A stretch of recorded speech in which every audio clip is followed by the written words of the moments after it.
Infrared radiation is a type of electromagnetic wave.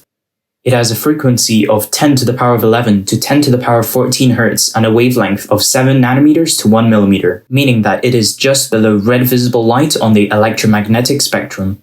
You can easily remember this because its name is quite self-explanatory. Infra meaning below and red as in the color of visible light.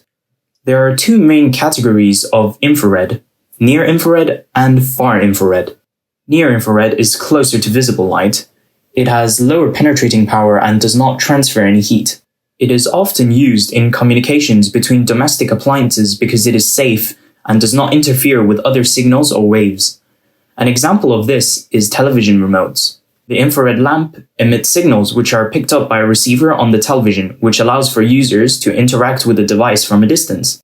Far IR is closer to microwaves. It transfers energy, which can be detected as heat.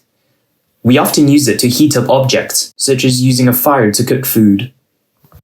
Everything emits some sort of infrared radiation. The hotter an object is, the more infrared radiation it gives off. For example, the sun emits more infrared than you do. This principle allows for devices such as night vision goggles to work. Night vision goggles operate by converting ambient light photons into electrons that are then amplified and converted back into visible light. Infrared lamps are used to increase the available ambient light for conversion by improving visibility without using a visible light source.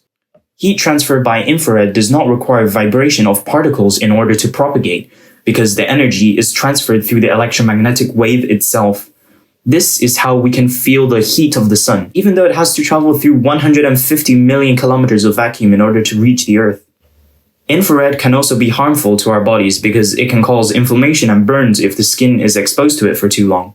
So be careful next time you go sunbathing without any sunscreen on. Instead, try roasting marshmallows on a campfire. For research purposes, of course.